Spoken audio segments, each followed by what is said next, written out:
نحمده ونصلي على رسوله الكريم أما بعد بسم الله الرحمن الرحيم وعن جابر رضي الله تعالى عنه قال قال رسول الله صلى الله عليه وسلم دخلت الجنة فإذا أنا بالرميصاء امرأة أبي طلحة وسمعت خشفة فقلت من هذا فقال هذا بلال ورأيت قصرا بفنائه جارية فقلت لمن هذا فقالوا لعمر بن الخطاب فأردت أن أدخله فأنظر إليه فذكرت غيرتك فقال عمر بأبي أنت وأمي يا رسول الله عليك أغار متفق علیہ۔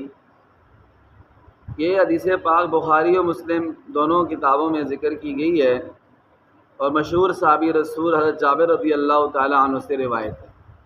حضور صلی اللہ علیہ وسلم نے ارشاد فرمایا کہ معراج شریف کی رات جب میں اللہ تعالیٰ نے مجھے جنت کی سیر کرائی تو میں نے دیکھا کہ جنت کے آگے آگے مجھے پاؤں کی آہٹ کی آواز محسوس ہو رہی ہے، جیسے قدموں کی آواز آتی ہے چلنے کی آواز۔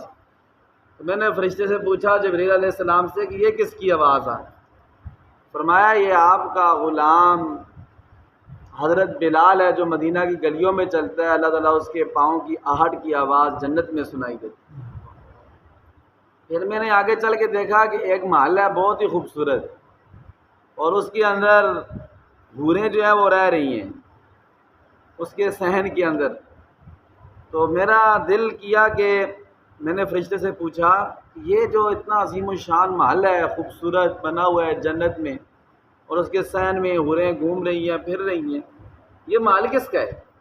تو حضرت جبریل علیہ السلام نے فرمایا اے پیارے نبی جی یہ آپ کے غلام عمر بن خطاب کا ہے۔ کس کا ہے؟ عمر بن خطاب رضی اللہ تعالی عنہ کا یہ محل ہے۔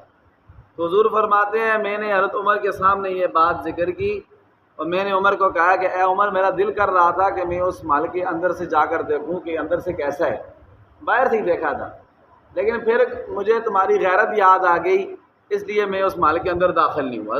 حضرت عمر رضی اللہ تعالیٰ عنہ جیسا کہ پہلے بھی حدیث پاک میں گزرے بہت غیرتی تھے اور بہت غصے کے ہی بہت سخت تھے۔ حضور نے فرمایا تمہاری غیرت مجھے یاد آ گئی اس لیے میں محل کے اندر داخل نہیں ہوا۔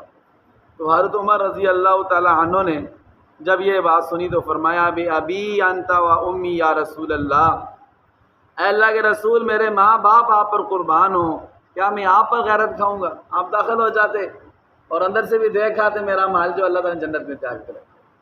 اب دیکھیں کتنی اللہ تعالیٰ نے عظمت اور شان عطا فرمائی، ابھی زندہ ہیں، ابھی فوت نہیں ہوئے ہیں، دنیا میں باحیات ہیں، پہلے سے ان کا محل اللہ تعالیٰ نے جنت میں تیار کر دیا۔ اتنا بڑا مرتبہ اور مقام ہے حضرت عمر بن خطاب رضی اللہ تعالیٰ عنہ کا۔ اللہ تعالیٰ ہمیں بھی ان کے نقش قدم پر چلنے کی توفیق عطا فرمائے اور ان کی اللہ تعالیٰ ہمیں محبت نصیب فرمائے۔ ربنا تقبل منا